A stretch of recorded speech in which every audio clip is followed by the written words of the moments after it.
Guys, Nagara Panchami ಹಬ್ಬನ ಎಲ್ಲರೂ ಆಚರಣೆ ಮಾಡಿದ್ರಿ. ಆದ್ರೆ ಇದ್ರ ಹಿಂದೆ ಇರುವ ಇತಿಹಾಸದ ಬಗ್ಗೆ ಯಾರಿಗಾದ್ರೂ ಗೊತ್ತಾ? ಬನ್ನಿ ತಿಳ್ಕೊಳ್ಳೋಣ. ಭೂಮಿ ಮೇಲಿರೋ ಪ್ರತಿಯೊಂದು ಹಾವನ್ನು ಜೀವಂತ ಸುಟ್ಟು ಹಾಕಕ್ಕಂತ ಒಂದು ಯಜ್ಞ ನಡೆದಿರುತ್ತೆ. ನಿಮಗ್ ಗೊತ್ತಾ? ಇದು ನಿಜ, ಸುಳ್ಳಂತೂ ಅಲ್ಲ. ಮಹಾಭಾರತದ ಕಾಲದಲ್ಲಿ ರಾಜ ಪರೀಕ್ಷಿತನು ತಕ್ಷಕನೆಂಬ ಹಾವಿನ ಕಡಿತದಿಂದ ಸತ್ತೋಗ್ತಾನೆ. ಇದರ ಪ್ರತಿಕಾರವಾಗಿ ತನ್ನ ಮಗ ಜನಮೇಜಯನ್ನು ಸರ್ಪಯಜ್ಞ ಸ್ಟಾರ್ಟ್ ಮಾಡ್ತಾನೆ. ಸರ್ಪಯಜ್ಞ ಅಂದ್ರೆ ಏನ್ ಗೊತ್ತಾ?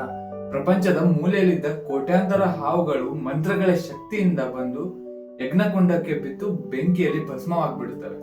ಜಗತ್ತಲ್ಲಿ ಇಡೀ ಸರ್ಪಕುಲವೇ ವಿನಾಶದ ಅಂಚಿನಲ್ಲಿದ್ದಾಗ ಜ್ಞಾನಿ ಅಸ್ತಿಕ ಮುನಿಯು ರಾಜನಿಗೆ ಬುದ್ಧಿ ಹೇಳಿ ಈ ಯಜ್ಞವನ್ನು ನಿಲ್ಲಿಸ್ತಾರೆ. ಹಾವಿನ ಕುಲಕ್ಕೆ ಮರುಜೀವ ಸಿಕ್ಕ ಪವಿತ್ರ ದಿನವೇ ಶ್ರಾವಣ ಮಾಸದ ಶುಕ್ಲ ಪಕ್ಷದ ದಿನ. ಅಂದಿನಿಂದ ಈ ಜೀವದಾನದ ನೆನಪಿಗಾಗಿ ನಾಗರ ಪಂಚಮಿ ಆಚರಣೆ ಶುರುವಾಯಿತು. ಇಷ್ಟೇ ಅಲ್ಲ, ಇದೇ ದಿನ ಶ್ರೀಕೃಷ್ಣ ಪರಮಾತ್ಮ ಕಾಳಿಂಗ ಸರ್ಪದ ಅಹಂಕಾರವನ್ನು ಮುರಿದು ಯಮುನಾ ನದಿಯನ್ನು ವಿಷಮುಕ್ತ ಮಾಡಿಸಿದ ದಿನ ಎಂದು ಇತಿಹಾಸ ಹೇಳುತ್ತದೆ. ಮತ್ತೆ ಇದು ವಿಶೇಷವಾಗಿ ಹೆಣ್ಣು ಮಕ್ಕಳ ಹಬ್ಬ ಅಂತ ಕರೀತಾರೆ. ಯಾಕೆ ಗೊತ್ತಾ?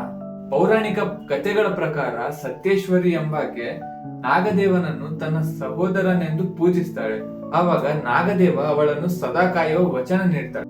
ಅದಕ್ಕಾಗಿ ಇವತ್ತಿಗೂ ಹೆಣ್ಣು ಮಕ್ಕಳು ತಮ್ಮ ಅಣ್ಣ ತಮ್ಮಂದಿರ ರಕ್ಷಣೆಗಾಗಿ ಈ ಹಬ್ಬವನ್ನು ವಿಶೇಷವಾಗಿ ಆಚರಣೆ ಮಾಡ್ತಾರೆ. ನಾಗರ ಪಂಚಮಿ ಅಂದ್ರೆ ಬರೀ ಒಂದು ಮೂಢನಂಬಿಕೆ ಅಲ್ಲ, ಅದು ಪ್ರಕೃತಿ ಮತ್ತು ಜೀವ ಸಂಕುಲದ ಮೇಲಿರುವ ಕೃತಜ್ಞತೆ. ಎಷ್ಟೋ ಜನರಿಗೆ ಈ ಹಬ್ಬಗಳ ಇತಿಹಾಸನೇ ಗೊತ್ತಿಲ್ಲ, ಬರೀ ಕ್ಯಾಲೆಂಡರ್ ನೋಡಿ ಹಬ್ಬಗಳನ್ನ ಆಚರಿಸ್ತಾರೆ.